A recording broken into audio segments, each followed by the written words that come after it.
Hello everyone.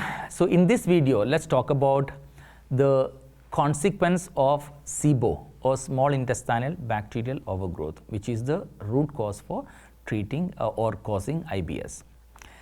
The most classical feature of the most important consequence of SIBO is something called as a histamine intolerance. Histamine is basically an allergic mediator which is metabolized in your gut in presence of an enzyme called as diamino oxidase. So SIBO can interact with this particular diamino oxidase enzyme called as DAO. So it can interact with the DAO, which can result into improper metabolism of histamine. So whenever there is an increase in histamine secretions in the gut, this can result into various allergic reactions, including nasal allergies, skin allergies, hives, or wheal and flare reaction, itching, all these or pigmentation. These things can actually just appear as histamine reaction on the skin and also respiratory system. Secondly, another intolerance that you can find as a result of SIBO is called as a fructose or fruit intolerance. The fructose is basically the main content of the fruits, and because of the improper digestion of carbohydrates, the fruits become like really intolerant to people with SIBO or IBS. They will not be able to digest and absorb fruits. They will feel so much of bloating when it comes to intake of fruits.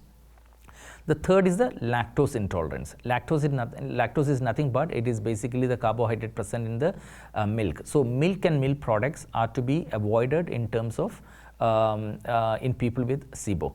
And this is actually one of the consequences that we get because of the intestinal bacterial overgrowth. There will be a lot of intolerance towards milk and milk products, which is primarily because of the lactose intolerance. Another factor, another consequence of SIBO is basically the malabsorption of nutrients. These days, it's a very common pattern that we see people with vitamin B12 deficiency, vitamin D3 deficiency, ferritin deficiency, or anemia. So all these different deficiency of nutrients can be mainly because of intestinal permeability and also leaky gut, where the nutrients are not properly absorbed, because there's a lot of disturbance in the mucous membrane. So like even the fat digestion is impaired, and some of the fat soluble vitamins like A, D, E, K, all these things will be impaired, and you will definitely get a nutritional deficiency. And when it is long standing, you can either have weight loss, or you can also have stubborn weight, like weight doesn't go down because the toxins repeatedly get recycled and reabsorbed in your system. Okay, it doesn't really go away from the system. And the last one is actually the food sensitivity. So that is also another consequence of SIBO. And food sensitivity can be with any form of proteins, mainly the lectins or gluten. Gluten is basically a superlectin.